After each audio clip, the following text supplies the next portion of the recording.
Team Rocket in Pokemon Go always has some pretty good Pokemon, but right now is an exceptional time to be hunting Team Go Rocket Grunts and leaders. And there's a massive reason for that because of how effective they are, how PvP relevant they are, and how meta attacker relevant all these Pokemon in the Rocket Grunt lineup is right now. So we have covered them in the past, but I'm going to go over all of the Grunts, everything that they have to offer, all of the shiny forms, and then additionally some other strategies in and behind the Team Go Rocket Grunts, leaders, as well as Giovanni in Pokemon Go. So let's jump in. Welcome to the Trainer Club. Here we go.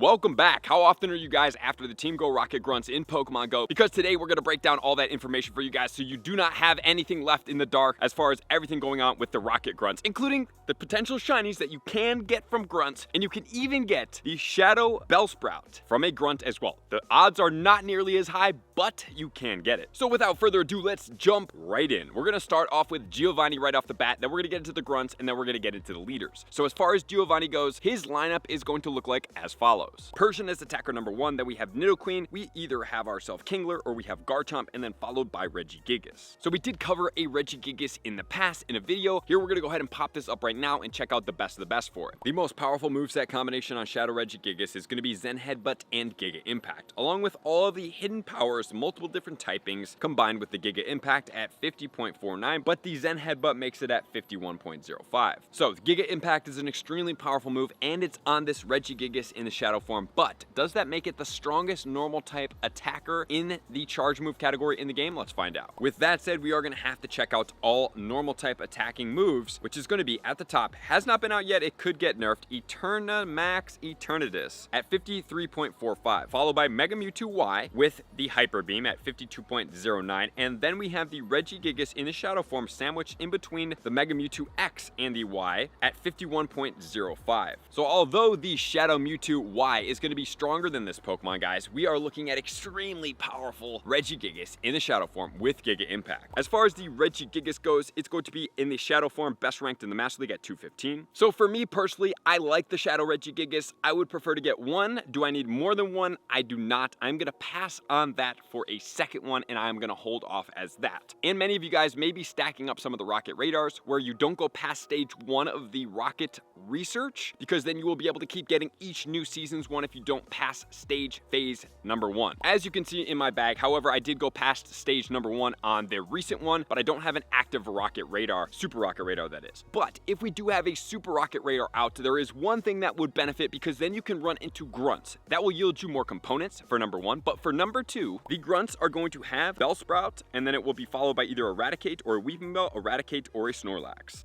And that one can be shiny. And it does add to your mysterious components. So if you do want to add additional things going on in there, you can do that. However, the only thing that is going to interrupt here is going to be that every single time a balloon comes in, if you have a Super Rocket Radar, it will be a Giovanni instead of a Grunt or a leader. So you're either going to have to time it up that you're turning that Super Rocket Radar off at 5:55 p.m., midnight, at 6 a.m., and at noon. If you're looking to get some of those, that would be optimal. But if you don't care and you just skip over the balloons, you will be able to leave it on and Giovanni will show up. But that's an additional strategy to help you get more mysterious components and potentially get you that shiny Bellsprout. Now let's get into some of the Grunts. So for the normal Grunt in a male form, there's going to be a Meowth encounter, and then there's also going to be a Glameow. Unfortunately, Glameow is 3,000 per Purify, but the Meowth can come in a shiny form in the Shadow form. I do not have that one. It's a very easy Grunt to take down. Lucario just absolutely smashes that. I pretty much use Lucario for every single phase 1 of every Pokemon that I do battle against. It's power up punch and its counter power up very quickly, and then I will put a typing matched in the back beyond there. Next, we have the female fire Grunt, which can be either a Ninetales, a Numel, or a Litwick. And the Litwick is going to be the winner here. So as far as the Shadow Chandelure, it's actually going to be ranked 9th overall at 42.98. Shadow Entei, Ho-Oh, Moltres, and Blaziken are above it, but that is only about 1 point differential from the Shadow Entei, which is a legendary. But the Reshiram overall 46.8 in the non-Shadow form is absolutely absolutely dominant. And then in the Ghost category, it's actually the 3rd ranked overall behind Gengar and Bayonet in their Mega form, and it also is going to be in a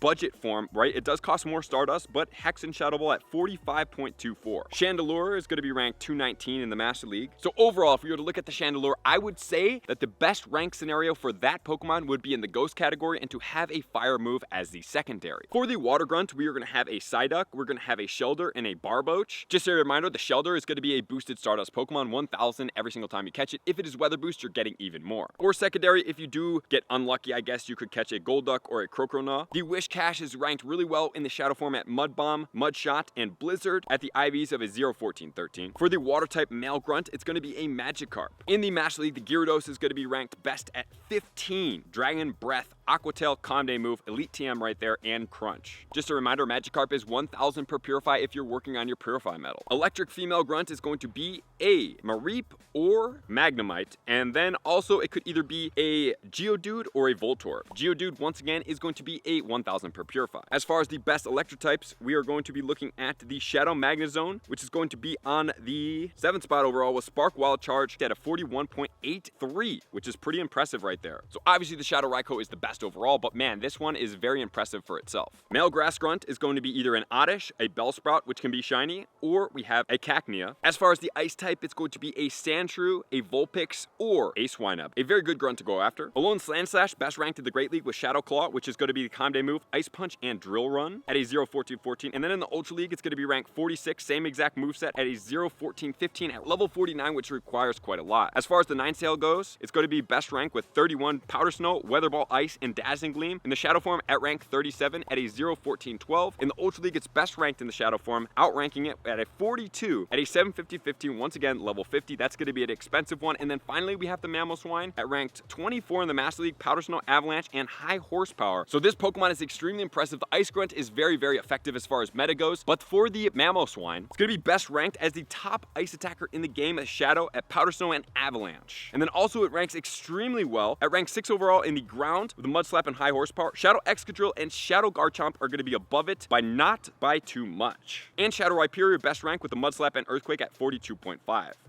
Fighting type female is going to be either a Hitmontop, Hitmonchan, or we also have a Sneasler. In the 2nd spot, we can also get the Hitmontop encounter. And as far as the Great League goes, the Hitmontop at counter, close combat, and triple axle at a 0, 14, 15. Then in the Ultra League, we have the Hitmontop, 31 and 71 at a all 15s at 100% IVs. In the Great League, we have the Sneasler at rank 52, Shadow Claw, close combat, and Aerial Ace at a 0, 15, 9. And then in the Ultra League, it's going to be ranked 29 at Shadow Claw, close combat, and Aerial Ace at a 2, 15, 15. And then in the Master League, it's actually ranked 76 as well, which is quite impressive. Poison type Grunt could be a Grimer, which can be shiny, or it can also be the Foongus, which is 1000 per Purify. And as we have been going, if you guys do want to see what the verbiage is, obviously just pause when I am covering it and you can check what the phrase is. The ground type Grunt is going to be either a Rhyhorn or a Drillbur, or in the secondary spot, it could be a Rhyhorn or also a Hippopotas. Rhyperior in the Master League, best ranked at a 44, Mud Slap, Breaking Swipe, and Rock Wrecker, which is going to be the Calm Day move. And then as far as the Excadrill goes, it's going to be ranked 62 in the Great League at a Mudshot, Drill Run, and Rock Slide at a 2, 15, 15. And then in the Master League, it's going to be ranked 60 at Mudshot, Drill Run, and Rock Slide. The best overall is going to be Shadow Rhyperior at Smackdown Rock Wrecker at 45.88. And then the Shadow Rampardos not too far behind at 45.49 with the moveset of Smackdown and Rock Slide. So wow, both of those rock type of Pokemon are extremely impressive. I prefer the Rhyperior a little bit more because it is going to be a little bit more bulky. Rampardos is,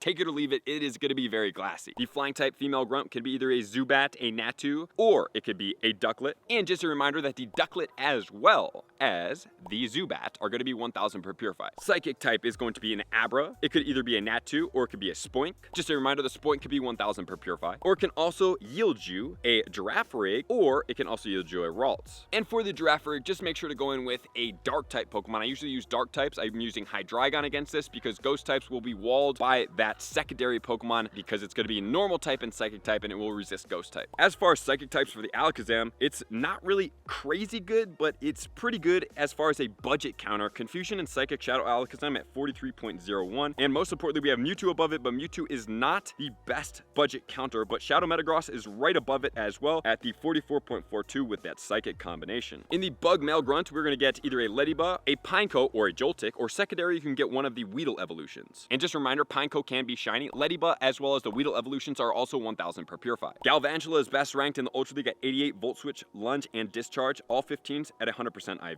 The Rock-type Male Grunt is going to be Geodude. It is also going to be Cranidos or Shieldon, or secondarily it could be Graveler, a Laleep, or an Anorith. Bastiodon is best ranked in the Great Lake at 69, Smackdown, Stone Edge, and Flamethrower. In the Shadow, 85, 0, 15, 14. Ghost type could be either Ghastly, it could be a Shuppet, or a Duskull. The Shadow Gengar is going to be best ranked at rank 4 overall at Lick and Shadow Ball at 43.93, which is actually beat out by the Chandelure with Hex and Shadow Ball. Very impressive for that Pokemon. We have Gengar, Shadow Claw, Shadow Ball, and Shadow Punch. Shadow Punch being the Calm Day move at a 0, 15, 14 for the Ultra League. And then for the Master League, it's best ranked in the Shadow form at 98 with the exact same moveset. Dragon type is great. Unfortunately, it could be an Executor in the Alolan form, but most importantly, it could be a Gibble. Garchomp is going to be Mudshot, Outrage, and Earth Power in the Master League, and 71 in the Shadow. That one is overall just a Shadow type Pokemon for the Master League. Dark type can be either a Rattata or it can be a Alolan Grimer. Rattata is going to be 1000 per Purify. Steel type could be either a Sandshrew, a Diglett, or it can also be an Aeron. Aeronon are also going to be 1000 per Purify. Fairy type could be either Snubbull, Ralts, or Mawile. Mawile can be shiny coming from there. The Gardevoir best ranked overall in the Shadow form, 88.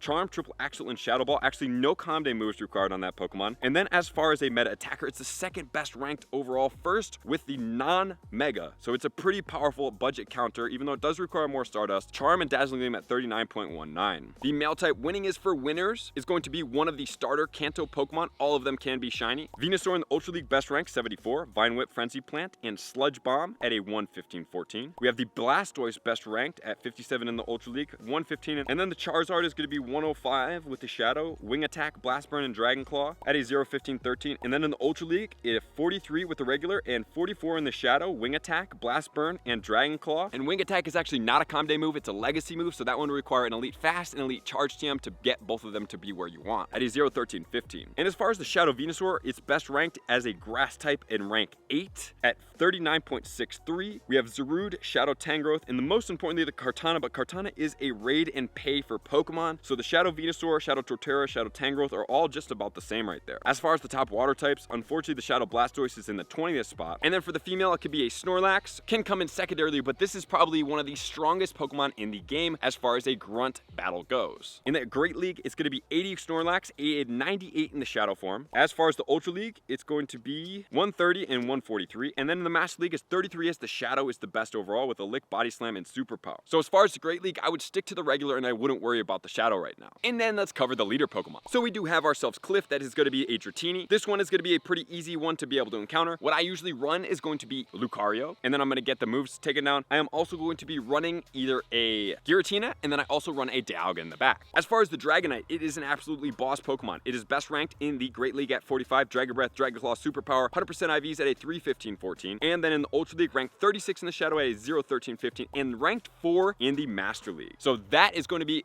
crazy amazing. It doesn't even need any Elite TMs. What a win of a Pokemon there. But most importantly, I also like it as a meta attacker here. This Pokemon Dragonite is a win. That's why I hunt it into great shiny as well in the Dratini, all the way into the Dragonite in the Shadow form. As far as its ranking goes, the Shadow Dragonite, it's going to be ranked overall in the ranked 9. Shadow Salamence is also ranked in the 6th spot overall. However, we have Mega, Eternatus, Mega, Black Kyurem, so 2 of those are not out yet. Shadow Salamence, Shadow Garchomp actually right there, and then Shadow Dragonite. And the reason why I do like the Shadow Dragonite is because 1, it's readily available. 2, you don't need an Elite TM as you do need Outrage onto the Shadow Salamence, which is the Calm Day move for that Pokemon. And the Garchomp is amazing, but it's extremely hard to find in a Grunt right now, so I am choosing the Cliff. As far as the Arlo goes, I typically skip the Arlo and the Sierra, but if you do need them, this could be a Bellsprout. And then finally, we can run the Sierra, which is going to be a Sableye. Sableye is going to be a boosted Stardust Pokemon. It's great for PvP, but also at the same time, I already have one. It's been out before. And also for the Arlo, the reason why I skip it is because because Cliff is so much more effective, and the Arlo is going to be able to get in Grunts, and you can also get in Decoy, so there's more chances to be able to get that elsewhere, even though the odds are not as high. In the Great League, Sableye is going to be ranked 17 in the non-shadow form, and then also in the shadow form it's ranked 90. And so that's going to be everything we need to know about shadow Pokemon and the shadow lineup in Pokemon Go. I hope you guys use this information. I hope you guys go after this information. You get some boosted Stardust from some of the Pokemon out there. You're able to get some PvP Pokemon, some meta-relevant Pokemon, and then you're able to capitalize on all the 1,000 per Purifies to get that Platinum badge, because just a reminder that the Platinum badge does help you get more balls when capturing Pokemon, which would mean, I think technically, when you go after the raids, you should be able to get additional Premier Balls when playing Pokemon Go against some of the Shadow Legendaries, which you definitely want to catch. So thank you guys for being here, as always, to all of my likers, commenters, subscribers, Patreon members. Everybody takes your support, subscription, and participation to the next level. I'm gonna see you guys out in the next video. Peace. I want to take this time to thank everybody who supports me in every facet. It means the world to me, and an extra special thank you to all my Patreons. I greatly appreciate the extra support to continue to allow me to pursue Pokemon Go full time, allowing me to create my daily video uploads in the most timely fashion for everyone's benefit. Plus, I get the amazing experience of sharing my creative processes behind the scenes and raiding all around the globe with select upper tiers. Thank you everybody for being a part of the Trainer Club. You all mean the absolute world to me, and I will see you guys out on the next video.